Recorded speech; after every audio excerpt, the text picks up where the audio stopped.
नमस्कार दोस्तों, मैं अर्पिता सिंह आप सबका स्वागत करती हूँ। उफ, कितना काला है। लगता है कोयले के खदान से अभी अभी निकल कर आया है। मुझे नहीं करनी इससे शादी। क्या देखकर आपने इसे मेरे लिए पसंद किया माँ? कमरे में तैयार हो रही रिया ने अपनी माँ से शिकायती लहजे में कहा। खूबसूरत नयन नक्श और सफ़ेद दूध सी धुली काया की मालकिन रिया को आज लड़के वाले देखने आए थे। मेन गेट से घर के अंदर दाखिल होने के दरमियान रिया ने अपने कमरे की खिड़की से उस लड़के की सांवली रंगत देख ली थी और तभी से वह अपनी माँ पर बिफरे जा रही थी। रिया, लड़का पढ़ा लिखा और अच्छी सर्विस वाला है। तू एक बार उससे मिल तो सही, हो सकता है वो तुझे पसंद आ जाए। उसकी माँ ने उसे समझाने का प्रयास किया। पसंद आ जाएगा? मिनी तो उसे देखते ही ऐसा मुँह बनाएगी। आपने देखा है ना उसका हस्बैंड कितना ज़्यादा हैंडसम दिखता है।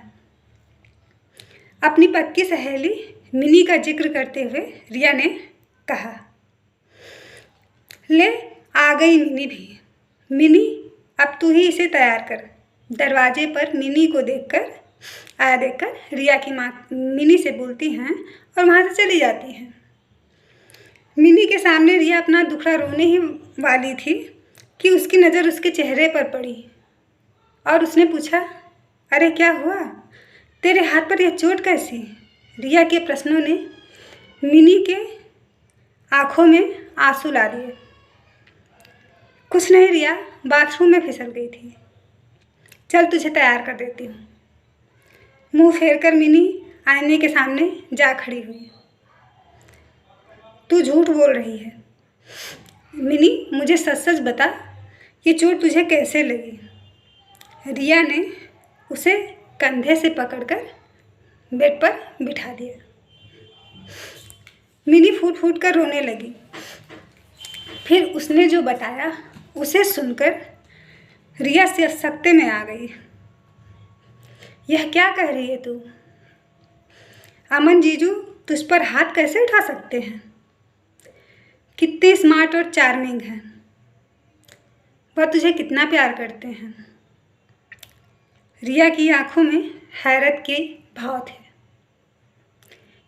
यह सच है रिया, आकर्षक व्यक्तित्व के धनी अमन से मुझे पहली ही नज़र में प्यार हो गया था।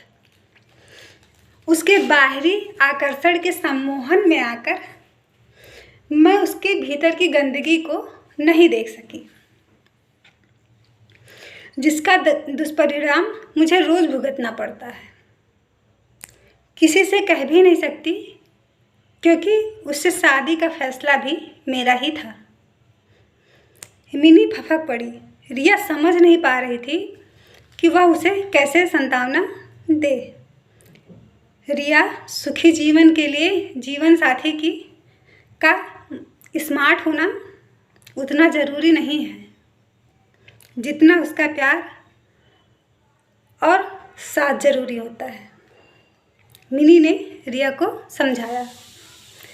सबसे मुलाकात होने के बाद रिया को पराग के साथ अकेले मिलने का मौका मिला। रिया ने नोटिस किया कि वह एक आत्मविश्वास से लबरेज होनहार युवक है। उसकी नज़रों में शिष्टता और व्यवहार में सादगी थी। साथ ही भावी जीवन साथी के लिए उसके दिल में सम्मान की भावना थी। उसका व्यक्तित्व सादा पर प्रभावशाली था।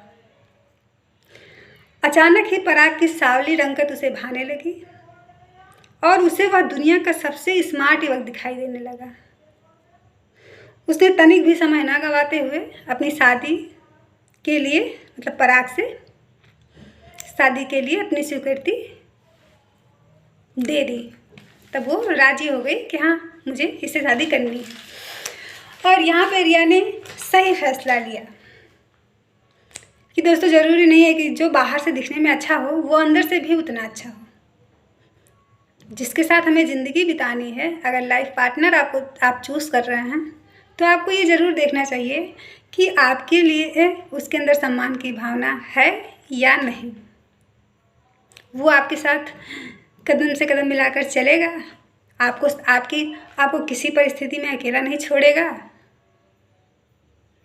ये सब चीज़ें ज़रूर देख लें। और ऐसे रिश्ते जो बनते हैं, जो चेहरों से नहीं, जो अच्छे दिलों से बनते हैं, वो कभी नहीं टूटते। नमस्कार।